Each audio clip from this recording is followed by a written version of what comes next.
How's it going? I'm Dale from Dreg's Garage, and I'm going to show you how to remove a stud out of a timing housing for a Cummins without having to use vice grips or pliers or a stud remover. This is very simple, and I'll show you how it's done right here.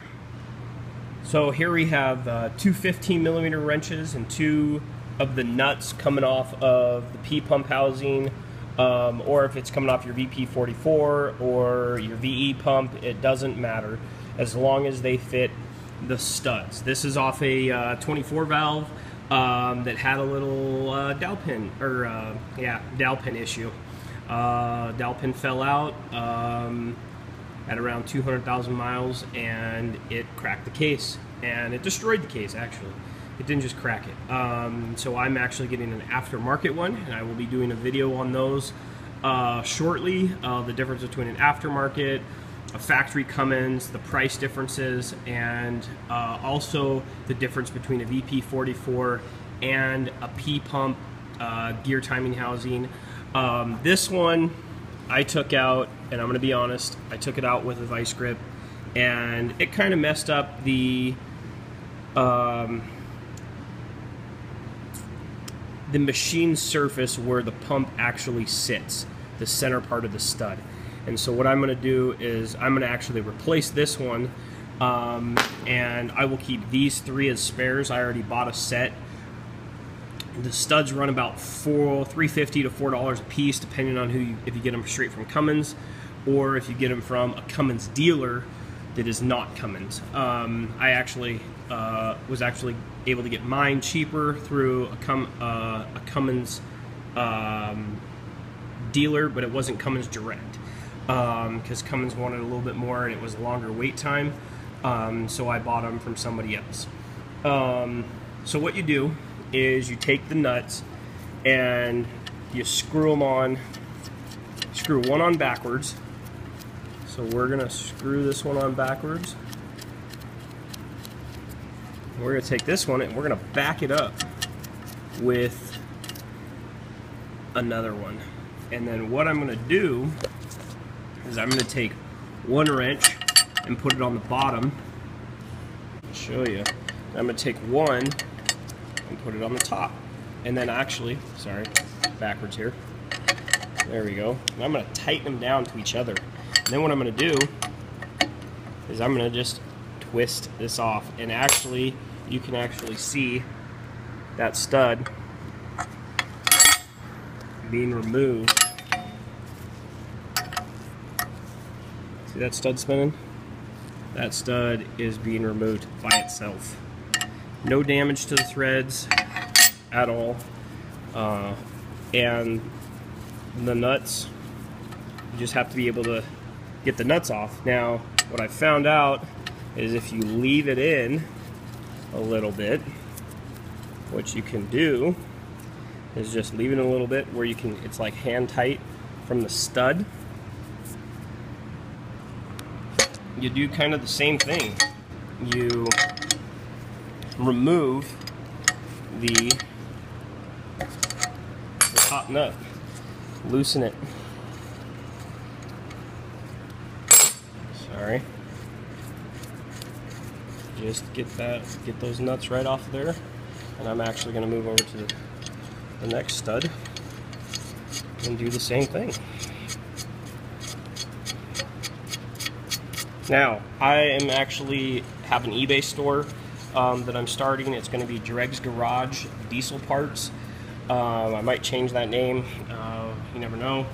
And I will be selling these studs cheaper than Cummins. I'm actually going to have them, I actually have a source that actually makes these studs for Cummins. And so I will be selling these, selling the nuts, and selling the dowel pins, selling the housings, selling the gear pump gear itself for the P-pump. Everything's going to be, those are going to be aftermarket, those two. So if you want to go, Cummins, you go right ahead. Obviously Cummins they want you to buy their parts, but you're going to pay a premium for them. My parts are machined same way that Cummins machines theirs. Same quality at a better price. So this is how you remove Cummins studs. You can do this with any stud, as long as you have two of the nuts to do it with.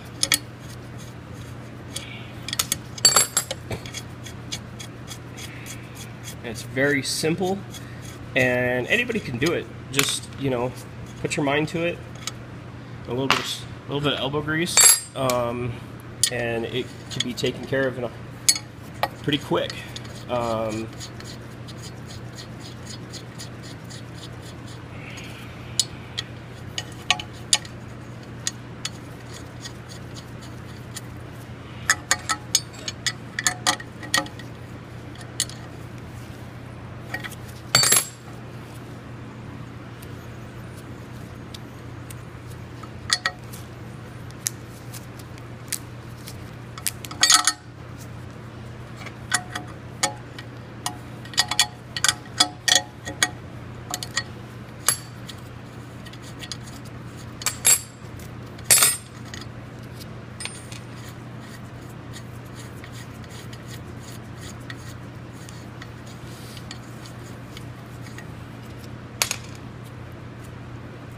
That one's still in there pretty tight.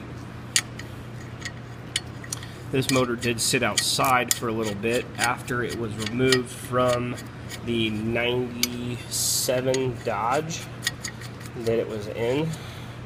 I did not have the truck itself. It was a buddy, and I got the motor out of a deal. So I was able to find out everything that it broke and was able to fix it. And this is just the one part that I bought one from Cummins at a very, very steep price, and then I found an aftermarket one and I became a vendor for them. There you go. That stud is removed. So we have the 4 studs out of this motor, 2 of the nuts. This is one of the dowel pins out of this motor, so I could take this and measure it and make sure I could get the right dowel pin. These run about $3 a piece at Cummins. Actually, I'm sorry. These run about $5.50 a piece at Cummins. I had to get these direct from Cummins. Nobody else had them. But I actually found the vendor who they get them from, and out of some due diligence, hard work, I will be selling these singles and a set, whether you just need one or you need 2 because you're rebuilding the motor and you have to remove them to do any kind of machining or hot tank in it. These 4 studs are the exact same stud, but they are out of a 24 valve Cummins. And so those are out of my 24 valve that I'm going to be P-pumping. These ones are out of the 12 valve that I'm going to be refurbishing, resealing it, and that will probably end up going in the 94 Ford old body style. It has a 7.3 IDI turbo in it now. I thought about rebuilding it and doing some aftermarket stuff with